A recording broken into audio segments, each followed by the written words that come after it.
Now to our special coverage here tonight. We mentioned earlier what life will be like 10 years out, in a decade, in the year 2017.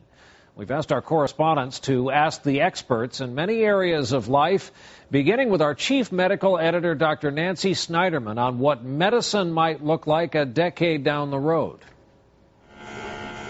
By the year 2017, American medicine will look very different.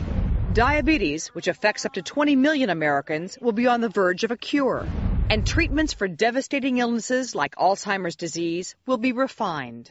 We will start to see successful treatments for AD that actually treat the disease process, not just treat the symptoms like current drugs do. A decade from now, high-tech sensors could make the diagnosis of disease as simple as a breath.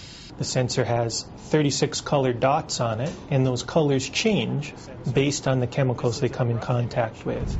By 2017, a surgeon's hands may not always be human. 100,000 robotic surgeries have been performed in the United States, like this one at Mount Sinai Medical Center in New York. It's been used for everything from prostate to heart surgery.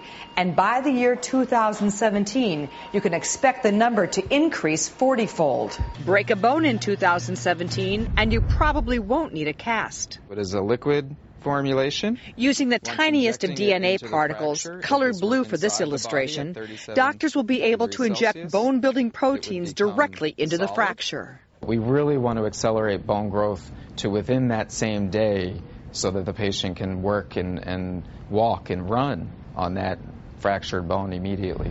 And in 10 years, experts predict stem cells will be the norm, treating neuromuscular disease, some cancers, and heart disease. There are an awful lot of patients that need something new, and this could very well be the answer. And a resounding theme among all the scientists we spoke with is the idea of personalized medicine. That is someday tailoring each person's medicine to their own genetic blueprint. And that, Brian, is just around the corner. And Nancy, while